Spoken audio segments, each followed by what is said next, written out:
There's a law called the law of life, and there's another law called the law of sin. It depends on the one you submit yourself to that you become a servant to. Submit yourself to the law of life, you become a servant of righteousness. Submit yourself to the law of sin, you become a servant of sin. If you fight it, come here, sir.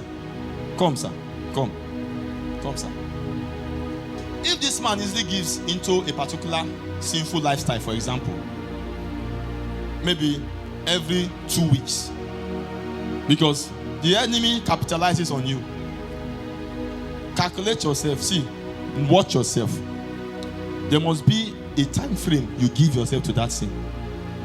You will keep yourself for some time, and before you know it, at a particular time, it's always in circles. You will give yourself to that sin. It is the technology of darkness to keep you in perpetual bondage.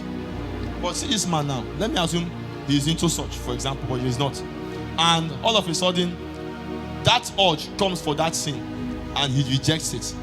That day he rejects it, grace will be given to him. Capacity has been built. The more you refuse and you reject sin, the more capacity you build to conquer that sin. But the more you give to it, the more weaker you become. So the more you can resist it, if you resist them today, you become strong. Tomorrow you come again, you resist them, you become stronger. Your prayer becomes more potent. You can stand and you speak and heaven will hear you. Why? Because when the time came for you to say no, you stood your ground when you said no. And sin did not happen. Sin did not penetrate. Because what sin comes to do is to weaken the workings of God, to weaken the strength of God in you.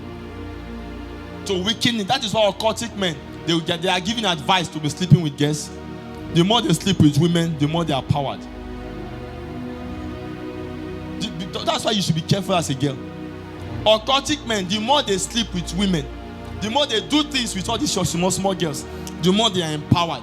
So you can see a small boy that has money, and because you think he has money, you fly for back up and down. And the more he does something with you, the more powerful.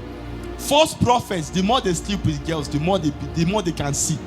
Because that is what the devil depends on to empower them. What God depends on to empower you is righteousness. The right living. Righteousness.